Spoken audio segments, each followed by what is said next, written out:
कृष्णपिङ्गाक्षं गजवक्त्रं चतुर्थकं लम्बोदरं पञ्चमं च षष्ठं विकटमेव च सप्तमं विघ्नराजेमं च धूम्रवर्णं तथाष्टमं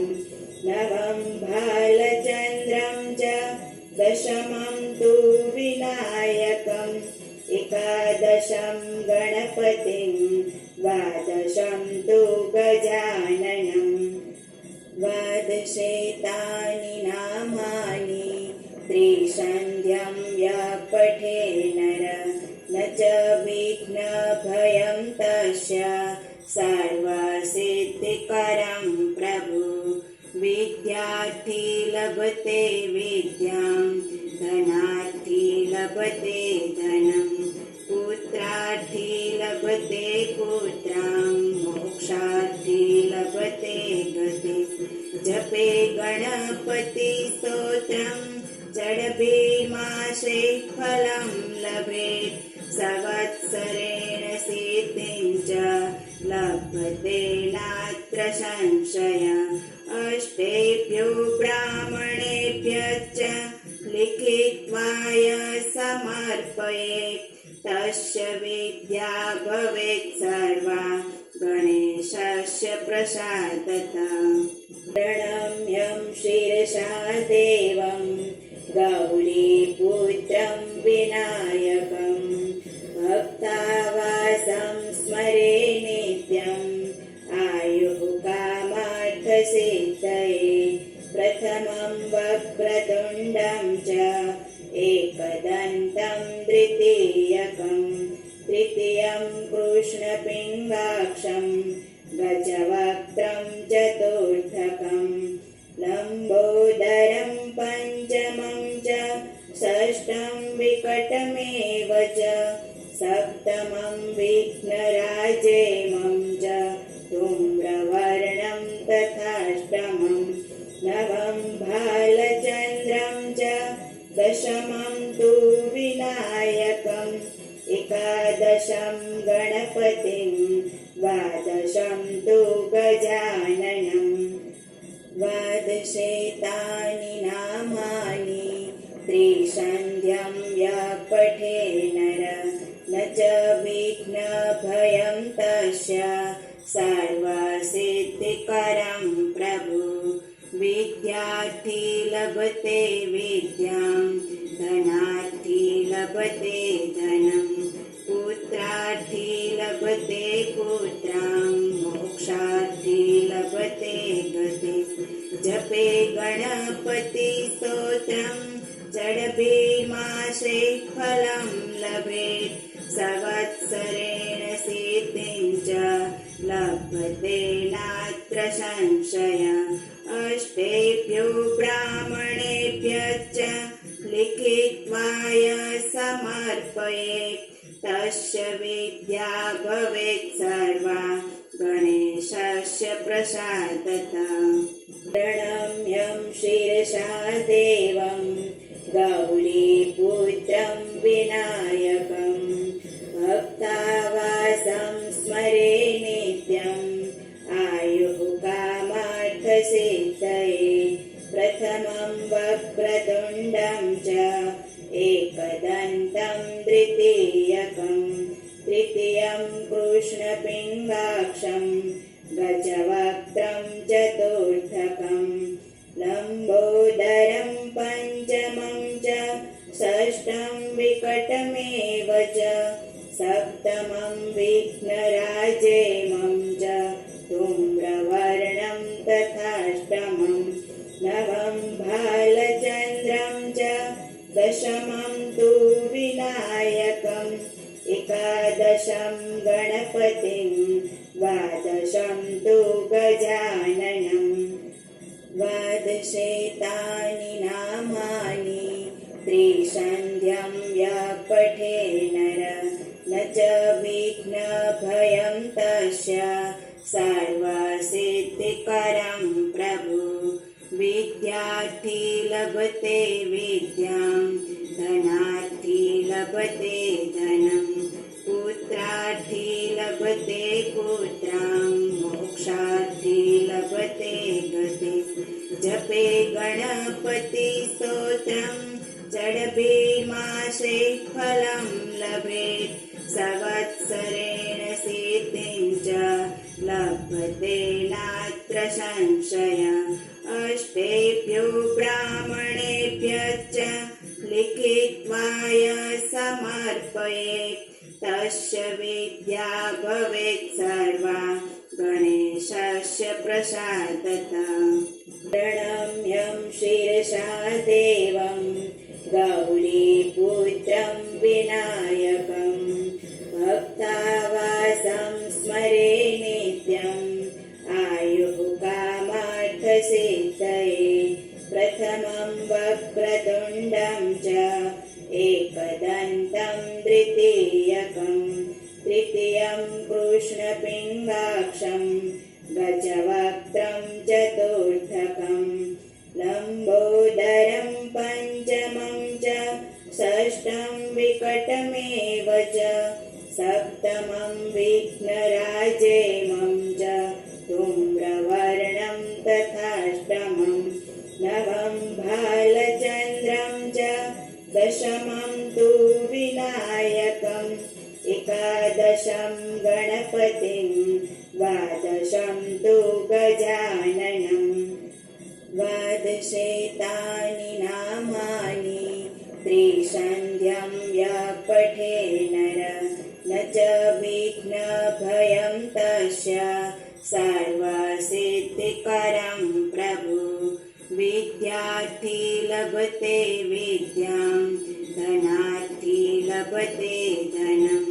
पुत्रार्थी लभते पुत्रां मोक्षार्थी लभते गति जपे गणपति स्तोत्रं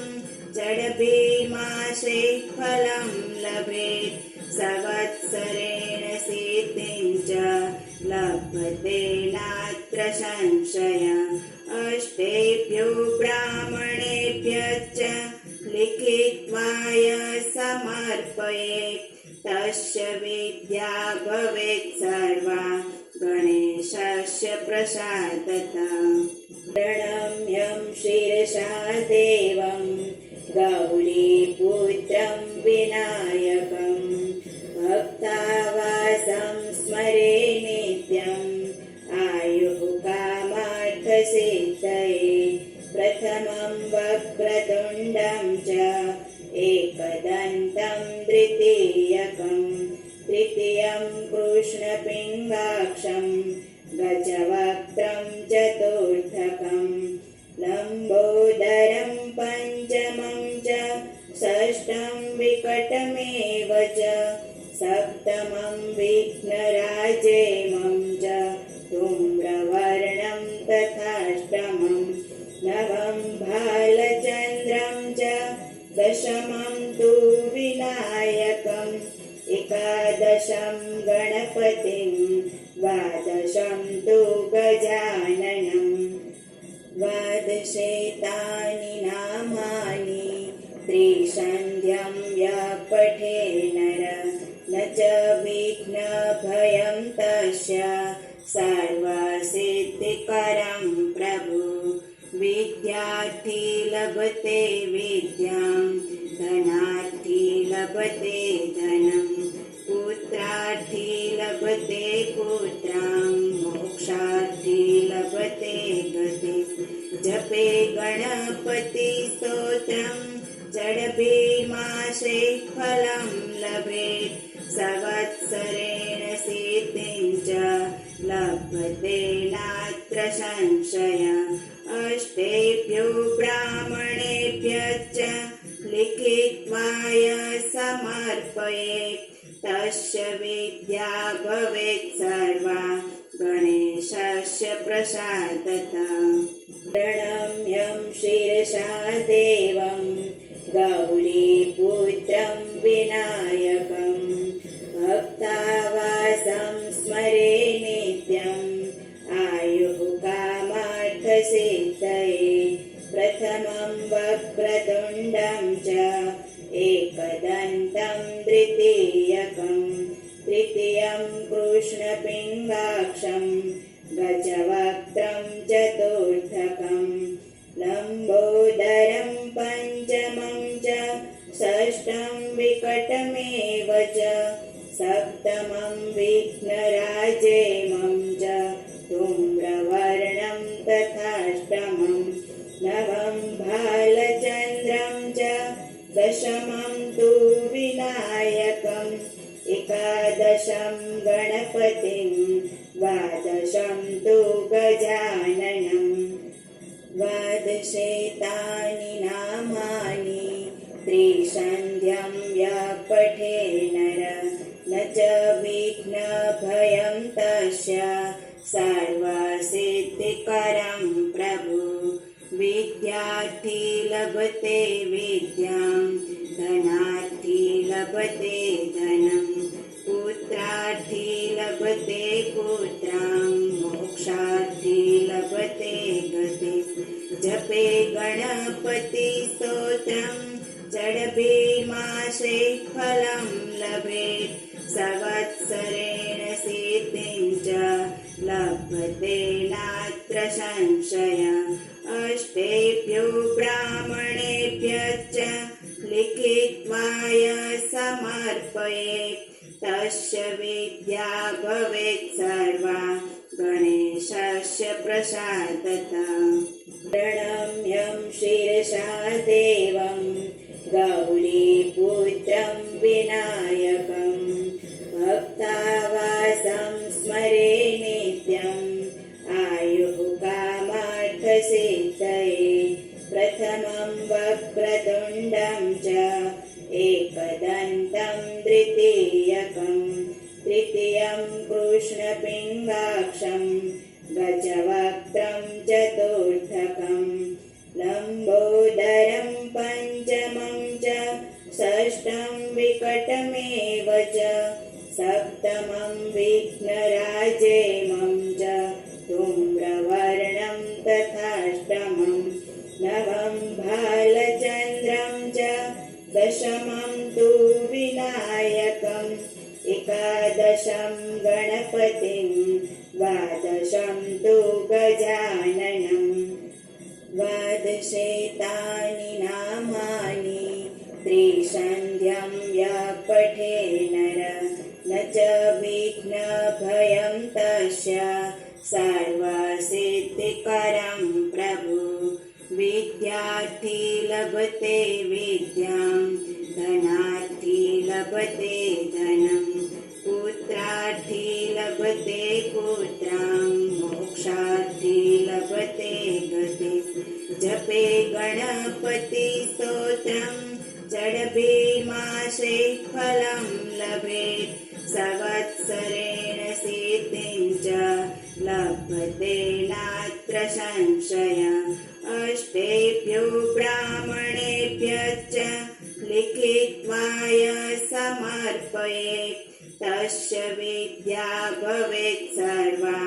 गणेशस्य प्रसादतः प्रणम्यं शिरसा देवं गौरीपुत्रं विनायकं भक्तावासं स्मरे नित्यम् आयुः कामार्थसिद्धये प्रथमं वक्रतुण्डं च एकदन्तं द्वितीयकं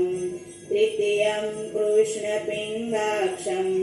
गजवक्त्रं चतुर्थकं लम्बोदरं पञ्चमं च षष्ठं विकटमेव च सप्तमं विघ्नराजेमं च धूम्रवर्णं तथाष्टमं नवं भालचन्द्रं च दशमं तु विनायकम् एकादशं गणपतिं द्वादशं तु गजाननं द्वादशेतानि नामानि त्रिसन्ध्यं यः पठे नर न च विघ्नभयं तस्य सर्वसिद्धिकरं प्रभु विद्यार्थी लभते विद्यां धनार्थी लभते धनं पुत्रार्थी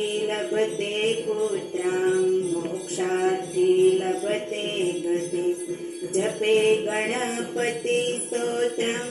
षड्भिर्मासे फलं लभेत् संवत्सरेण सिद्धिं च लभते नात्र संशयः अष्टेभ्यो ब्राह्मणेभ्यश्च लिखित्वाय समर्पयेत् तस्य विद्या भवेत् सर्वा गणेशस्य प्रसादतः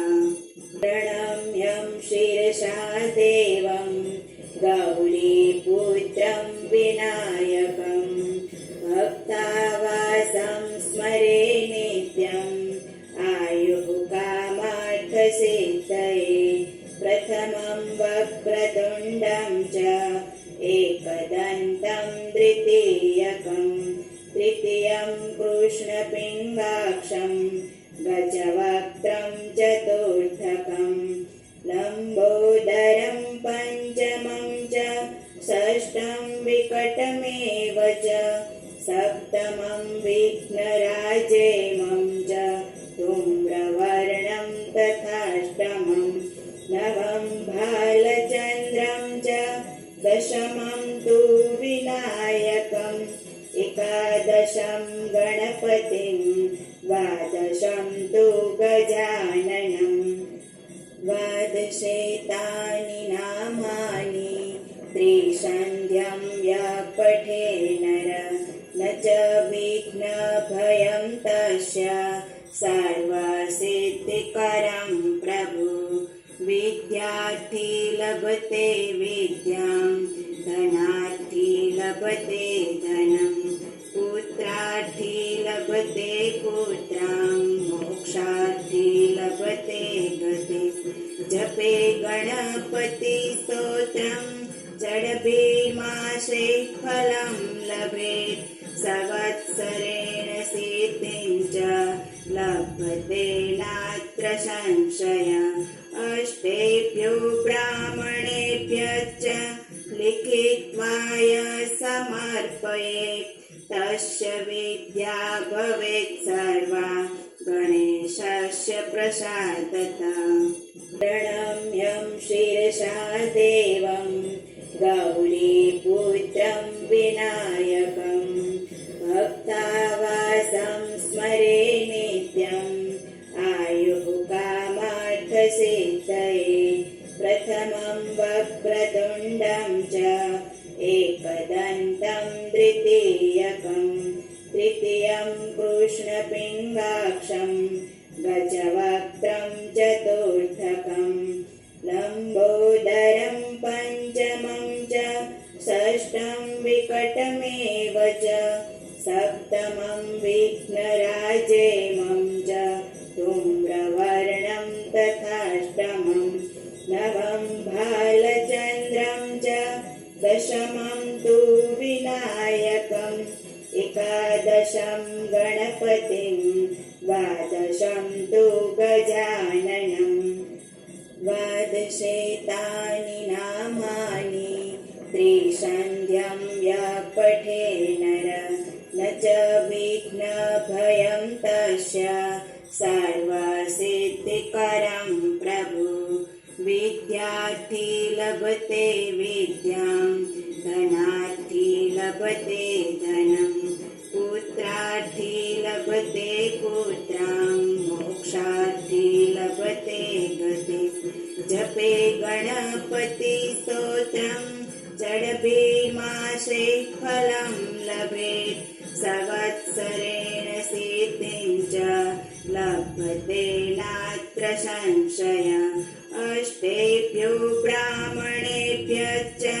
लिखित्वाय समर्पयेत् तस्य विद्या भवेत् सर्वा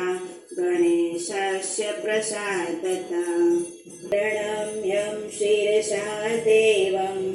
गौरीपुत्रं विनायकं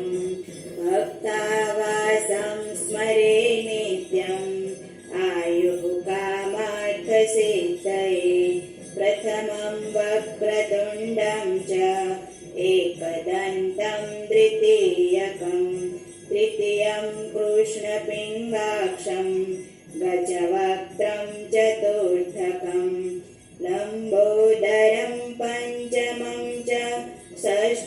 विकटमेव च सप्तमं विघ्नराजेमं च धूम्रवर्णं तथाष्टमं नवं भालचन्द्रं च दशमं तु विनायकम् एकादशं गणपतिं द्वादशं तु गजाननम् द्वादशेतानि नामानि त्रिसन्ध्यं यः पठे नर न च विघ्नभयं तस्य सर्वसिद्धिकरं प्रभु विद्यार्थी लभते विद्यां धनार्थी लभते धनं पुत्रार्थी लभते पुत्रां मोक्षार्थी लभते गतिं जपे गणपति स्तोत्रं जडभीमाशे फलं लभेत् संवत्सरेण सिद्धिं च लभते नात्र संशय अष्टेभ्यो ब्राह्मणेभ्यश्च लिखित्वाय समर्पयेत् तस्य विद्या भवेत् सर्वा गणेशस्य प्रसादतः प्रणम्यं शिरसा देवं गौरीपुत्रं विनायकं भक्तावासं स्मरे नित्यम् आयुः कामार्थसिद्धये प्रथमं वक्रतुण्डं च एकदन्तं द्वितीयकं तृतीयं कृष्णपिङ्गाक्षं गजवक्त्रं चतुर्थकं लम्बोदरं पञ्चमं च षष्ठं विकटमेव च सप्तमं विघ्नराजेमं च